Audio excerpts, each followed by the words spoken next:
Hello everyone, তোমাদের সবাইকে স্বাগত তোমাদের স্টাডি চ্যানেল মাই স্টাডিতে। তো আজ কিন্তু আমি তোমাদের জন্য উচ্চ মাধ্যমিক 2025-এর ইতিহাসের 8 নম্বরের বড় কোশ্চেনের সাজেশন নিয়ে চলে এসেছি। তো চলো আর কথা না বাড়িয়ে শুরু করা যাক আজকের ভিডিও। 1 নম্বরে রয়েছে মিথ বা উপকথা ও লেজেন্ড বা পুরা কাহিনী বলতে কি বোঝো? অতীত বিষয়ে মানুষের ধারণাকে এরা কিভাবে রূপদান করে। 2 নম্বরে রয়েছে পেশাদারি ইতিহাস বলতে কি বোঝায়? অপেশাদারি ইতিহাসের সঙ্গে পেশাদারি ইতিহাসের পার্থক্য কি? 3 নম্বরে রয়েছে সাম্রাজ্যবাদ বলতে কি বোঝো? সাম্রাজ্যবাদ উদ্ভবের কারণগুলি সংক্ষেপে বর্ণনা করো।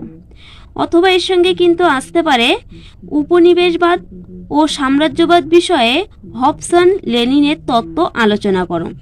কোশ্চেনে যাওয়ার আগে তোমাদের কাছে রিকোয়েস্ট, তোমরা যদি আমার চ্যানেলে নতুন হয়ে থাকো তো অবশ্যই আমার চ্যানেলটিকে সাবস্ক্রাইব করে নিও এবং ছোট কোশ্চেনের জন্য আমাকে হিস্ট্রি শর্ট কোশ্চেন কমেন্ট করো। তো চলো পরবর্তী কোশ্চেনে যাই। ব্রিটিশ ইস্ট ইন্ডিয়া কোম্পানির আমলে ভারতের ভূমি রাজস্ব ব্যবস্থার সংক্ষিপ্ত পরিচয় দাও। অথবা ঔপনিবেশিক ভারতে অবশিল্পায়নের কারণ ও ফলাফল ব্যাখ্যা করো। চীনের উপর আরোপিত অসম চুক্তিগুলির সংক্ষিপ্ত পরিচয় দাও। 6 নম্বরে রয়েছে আলিগড় আন্দোলনের একটি সংক্ষিপ্ত বিবরণ দাও। 7 নম্বরে রয়েছে মন্টেগু চেমসফোর্ড সংস্কারের বৈশিষ্ট্যগুলি লেখো, এই আইনের ত্রুটিগুলি আলোচনা করো।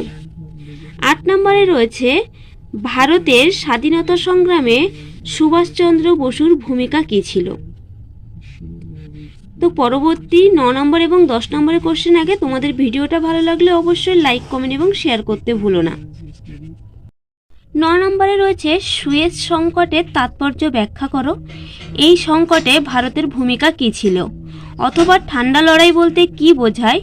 ঠান্ডা লড়াইয়ের তাত্ত্বিক ভিত্তি ব্যাখ্যা করো। 10 নম্বরে রয়েছে উপনিবেশীকরণ বলতে কি বোঝায়? এর সামাজিক, রাজনৈতিক এবং অর্থনৈতিক তাৎপর্য ব্যাখ্যা করো।